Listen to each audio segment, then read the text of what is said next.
Good day, everyone. I am out once again. Today I am in Tom Sawyer Park in Louisville, Kentucky. I'm on the back side of the park on what was, as most of this park is, at one time, property of the Central State Hospital. Before that, it was called the Central State Lunatic Asylum in Louisville, Kentucky. Or it's now Louisville. It used to be called Lakeland. It's a area near Anchorage, Kentucky. All these old buildings are part of the original farm that operated here as part of that hospital. This property was deeded over as a state park in the 1970s and been used as that ever since. But I'm going to take you back to a long time before that, and kind of a sad chapter here, to this area where we're walking to. This was the cemetery for the property. And it had been long forgotten and neglected and abused. And now it's just a side item on a walking path that most people don't visit. This path is interesting. The gravel is not gravel. This is slag from the old incinerators where they disposed of all the waste at the asylum. Hundreds of people lived there. In the 1870s, it was common for people to just dump their elderly relatives or people with any kind of mental illnesses. They would just more or less abandon them at the Central State Hospital. And they lived there, and, well, obviously they died there. So the story of this cemetery is interesting. Today you can look up some information on it. It is listed as the Central State Hospital Cemetery, the Lakeland Cemetery. But if you go on death certificates from the 1870s all the way through the 1960s, it was referred to as Strawberry Hill Cemetery and Peace on Earth Cemetery. And at some time it just became known as Lakeland or Central State Hospital Cemetery. So there's two parts to it. This part right in front of us here, where we're walking to, is the older part, and it was known as Strawberry Hill. And then this fence line right over here to my right was a newer part called Peace on Earth Cemetery. Now, they started using the Strawberry Hill portion when people would pass away in the 1870s, and there's not really much left. Just a few headstones here and there. And if you come right after the grass has been mowed, you can see some pits in the ground where there were graves. And that's all there's left. So we'll walk on over here and I'll show you what we've got. So here we are up at the cemetery. There is some signage here that describes it. Looks like someone placed a memorial bench. But let's go on into the cemetery. Again, this is the older part. I'm going to show you something interesting just right out in the wood line. If you know this park, there's a large cave on this park that was improved by the family that originally owned this property as a farm. And they used it as a spring house and cold storage. And local legends say that there were bodies kept there to keep them cold. That's just not true. The cave was bricked over in the 1940s and left that way until vandals busted into it in the 1980s. So here's what's left of the headstones here. There are documents of over 1,200 burials here, and I would say most of them had probably a wood marker, maybe a small metal marker, but they're all gone. This is all that's left. And none of these are in their original spots. In fact, these headstones were found in a creek. In those woods over there, there's a hill and then a creek at the bottom of them. At some point in time, whoever was managing the property here took a bulldozer and pushed all of these headstones down into the creek. It made the local news in the late 1990s. And the park decided to go down and pick up what was left and bring it back up here to the cemetery. And the very few fragments of stones you just seen, that's it. That's all there is to see here of the thousands of people buried here, or at least 1,200 that we know of. The records aren't very well kept. A lot of them disappeared when the Central State Hospital moved, and they kind of abandoned it. I'm going to show you something down in the woods that's kind of interesting. I'm going to cut off and rejoin you in a minute because I got to make my way down there. But as I said earlier, people said there's a cave where they would keep people in the winter perhaps, or whenever, so they could bury them. Well, that was a problem if it was really cold and they couldn't bury you in the ground. But they did have a solution for that here, and I'm going to take you over and show you what remains of that.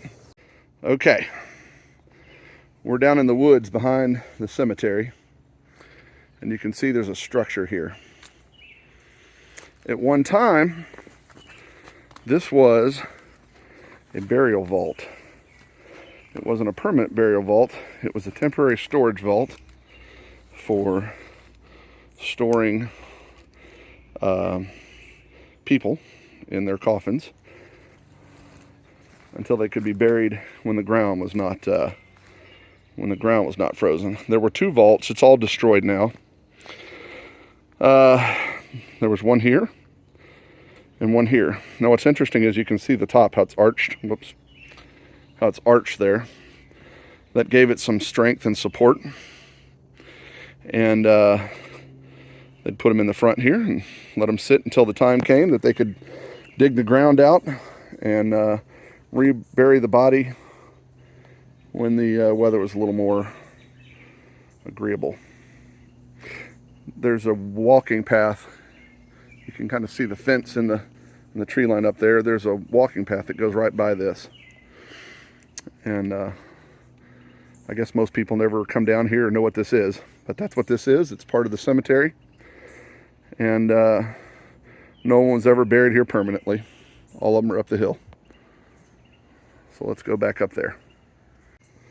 All right, I'm back out of the woods and on the walking path. So again, ahead of me is the old part, and that was called Strawberry Hill. Now to the left here, this fenced-in area was called Peace on Earth.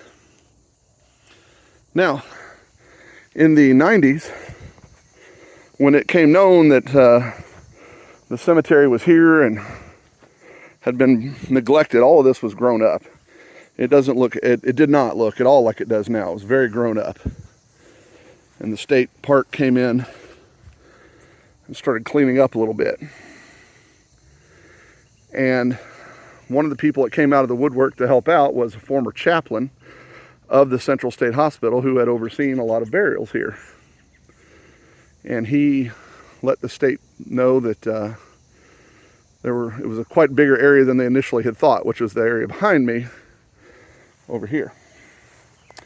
So what happened is the state had an archaeologist come out and they dug trenches because part of this field was being used for soccer games, and soccer games were being played on top of this. So what they did was they dug trenches like at an angle so that they'd be sure to hit any graves that were out here. And they found many. A lot of bones, pieces of wood from coffins. So they decided at that time that they would go ahead and clean the area up and fence it in and make it part of the park and kind of keep it nice. And if you look there, you can see we got some little friends hanging out here nowadays. It is a very peaceful place. The sad part is how disrespected the people were that were buried here. They were just more or less forgotten by their families a lot of times, and then forgotten by just forgotten by everyone, really. You can see the remnants of where these trenches were dug here. This line here that runs in the field, this is actually like a ditch. And there's remnants of another one over here. It's kind of hard to see on the camera, but there's one that runs right here. They run all up and down through here. That's how they determined the size of the cemetery. And when they stopped finding bones or coffin pieces, they had determined the size of the cemetery. So, there's not much else to see here, but the history of it is somewhat interesting. On a side note, I worked here while they were doing all this work, while the archaeologists were doing their work, doing security, sitting here overnight, watching the trenches, making sure no one came in and tried to bother any of the remains or tried to look for any macabre things they could find. And so I got to talk a lot with the archaeologist that was involved and learned a whole lot about this place. There's a lot of history here at Tom Sawyer Park and the old Central State Hospital that a lot of people just don't realize is what it is when they come here. Thousands of people come here a day. And this little back corner of the property is just often overlooked. But here it is. Lakeland Cemetery, Central State Hospital Cemetery, Strawberry Hill, or Peace on Earth. Whatever you want to call it, it's the final resting place of over 1,000 people from the 1870s to the 1960s. And today it's at least a very peaceful place. I hope they've all found eternal rest. Anyway, I hope you've enjoyed the information, and I hope that you all have a great day.